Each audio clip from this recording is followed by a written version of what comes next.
Semua orang mau punya karir maupun bisnis yang berhasil. Benar nggak? Kamu juga kan? Tapi nggak semua orang siap untuk berada di posisi kesuksesan tersebut. Loh, kok bisa?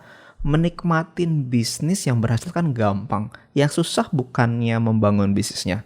Tapi ternyata ada loh hal yang perlu kita consider karena ternyata memang tidak semua orang siap untuk sukses. Langsung aja yuk kita bahas.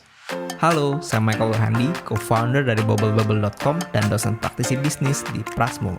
Dulu, waktu pertama kali membangun bisnis, saya mengalami banyak jatuh bangun. Gak tahu mau tanya siapa dan banyak bingungnya.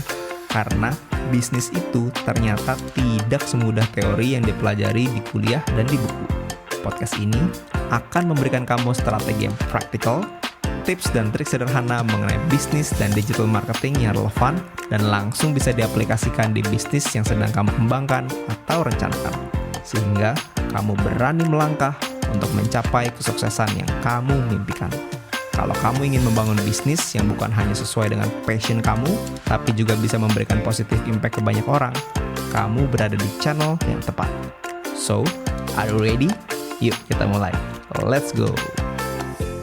Hai brave entrepreneurs, how are you today? Ayo berani lakukan hal-hal baru di luar comfort zone kamu ya. Do something different to get different results.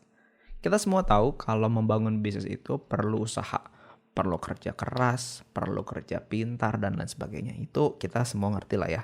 Dan oke, kita bagian ini ngerti, tapi ada bagian lain yang kita itu seringkali terlewat. Kalau bisnisnya sudah sukses, di titik kita sudah memiliki bisnis yang sukses itu perlu ada usaha atau kemampuan apa ya? Mungkin kita pikir waktu kita berada di puncak kesuksesan yang kita harapkan itu adalah titik di mana kita bisa santai dan menikmatin hasilnya aja. Tapi kenyataannya tuh nggak semudah itu. Titik bisnis kita bertumbuh menjadi besar, di titik itulah akan ada masalah-masalah yang lebih besar juga yang akan terjadi. Saya bilang bukan mungkin terjadi, tetapi akan terjadi. Sesuatu yang pasti. Mengapa? Karena ya namanya bisnis itu pasti suka atau enggak akan ngalamin masalah, ya toh. The bigger the business, the bigger the problems ya. And that's the way it is. So, live with it. Ya coba kamu bayangkan ya. Misalnya hari ini, detik ini juga kamu tiba-tiba punya bisnis yang omsetnya meledak. Wah, misalnya anggaplah kamu punya bisnis restoran ya. Omsetnya per bulan meledak jadi 10 miliar. Wah, pertanyaan kan gini. 10 miliarnya sih seneng ya. Omset besarnya sih seneng. Kamu tapi bisa handle gak bisnis yang omsetnya segitu? Kita pengen punya bisnis yang besar. Kalau beneran itu terjadi, apakah kamu punya kapasitas? Nah, itu kan yang menjadi pertanyaan kita sekarang, ya kan? Let's say restorannya punya beberapa cabang nih ya dengan omset 10 miliar itu ya. Rame banget, ngantri ya. Nah, anggaplah hari ini kamu dikasih, let's say kamu tiba-tiba dikasih pokoknya nih ada restoran segini buat lu. Wah, urusin ya. Misalnya begitu ya. Bisa nggak? Kita bisa seneng sama potensi profitnya.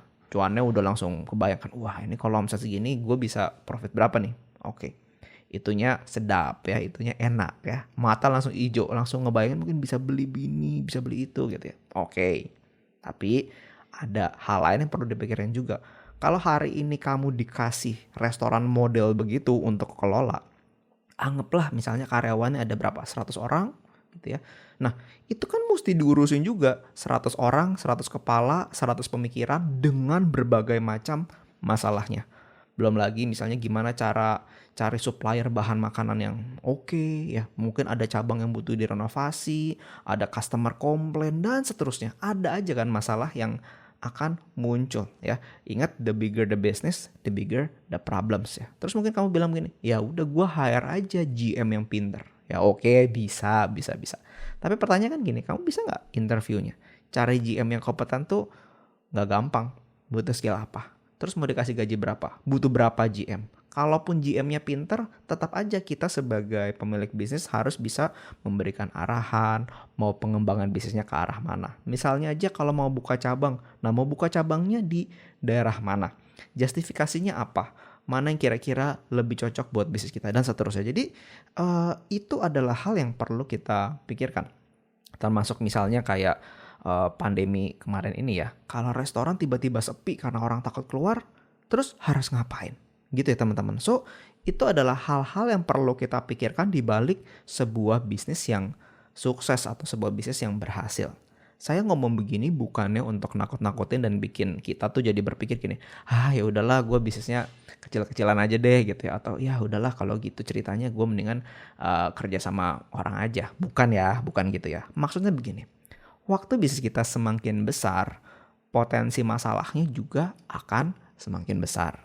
Maka kapasitas kita juga harus semakin besar. Kita harus bisa mengambil keputusan-keputusan besar, mengelola keadaan yang masalahnya itu skalanya lebih besar. Kalau misalnya sebatang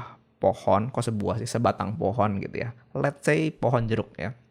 Kamu kebayang nggak?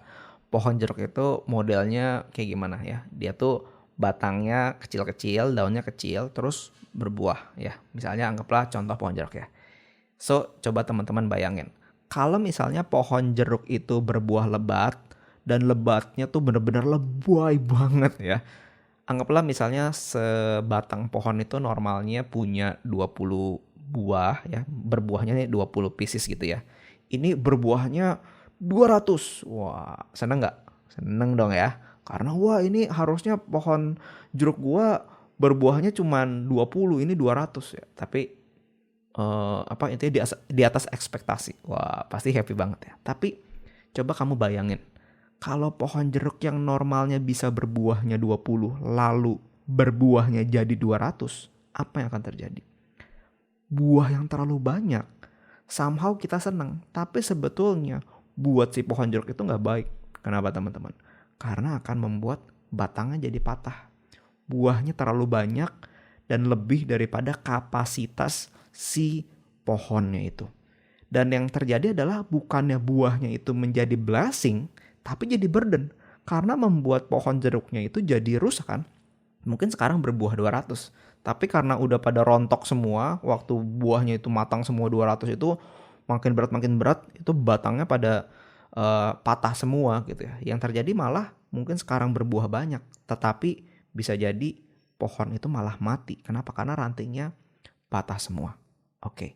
Jadi kalau pohon jeruk itu mau bisa berbuah sampai 200, ada syaratnya, ya kan? Syaratnya apa teman-teman? Syaratnya adalah pohon jeruknya mesti dikuatin dulu dong akarnya, ya, batangnya diperbesar. Jadi dia harus nanam, akarnya mesti lebih berakar lebih dalam, batangnya lebih gede gitu ya. Waktu akar dan batangnya itu cukup kuat, maka waktu pohon itu berbuah sampai 200 buah nih, ya bisa-bisa aja aman.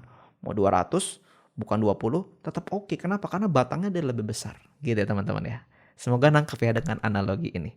Jadi kalau kita bicara tentang kapasitas kita, itu juga sama. Kita tuh siap nggak kalau hari ini kamu ketiban rejeki ya, atau kamu punya bisnis yang tiba-tiba meledak? Pertanyaannya gini, kamu siap nggak? Saya jadi inget ya, kalau di US ya, itu tuh banyak ceritakan yang tentang lotre ya. Itu orang tuh kalau nggak punya mental yang dalam tanda kutip siap untuk kaya ya, itu ya walaupun dikasih uang atau dapat uang nomplok itu ya akan habis aja ya. Jadi banyak orang yang tidak siap untuk kaya karena dia masih punya mental miskin. Jadinya waktu dia kaya, dia nggak bisa ngelola uangnya, jadi ya habis aja ya. Tadi saya cerita lotre nih ya. Di US tuh ada cerita kan orang yang dapat lotre $1 juta kayak mendadak kan ya. Tapi karena orang ini tidak punya kapasitas untuk mengelola uang $1 juta ya, which is itu senilai kurang lebih 15-an miliar, gede banget kan. Ya habis aja duitnya. Karena dia nggak ngerti, dia nggak punya kapasitas untuk ngelola itu. Dia punya kapasitasnya mungkin untuk ngelola uang ratusan dolar aja, atau mungkin ribuan dolar ya. Waktu ketiban rejeki gitu ya, karena dia hoki dapat lotre, ya dia nggak ngerti cara ngelolanya. Jadi yang terjadi sama orang tersebut adalah setelah beberapa tahun berselang, karena dia nggak ngerti cara mengelolanya, dia nggak punya kapasitas untuk mengelola $1 juta itu, uangnya habis aja. Yaitu karena mismanagement. Tentu teman-teman kita nggak mau sampai ada di posisi yang seperti itu. Ketika peluang itu datang, tentu kita mau punya kemampuan untuk bisa mengelola peluang-peluang tersebut. Kamu pernah dengar nggak tentang ini, tentang quotes ini ya? Sukses itu adalah ketika opportunity meets preparation ya, saat kesempatan itu bertemu dengan persiapan yang baik. Opportunity atau kesempatan itu kita nggak pernah tahu kapan datangnya. Tapi yang perlu kita lakukan atau yang bisa kita lakukan adalah kita bersiap-siap. So kalau hari ini kita belum sampai di titik kesuksesan yang kita harapkan, no worries. Mungkin memang belum waktunya, tapi bukannya berarti kita jadi lemes dan pasrah. Yang ada justru kita perbesar kapasitas kita. Kita belajar lebih banyak, berani mencoba. Mungkin bagian dari jatuh bangun kita mencoba sesuatu, mencoba bisnis, merintis, itu kan sebetulnya bagian dari perjalanan yang memperbesar kapasitas kita.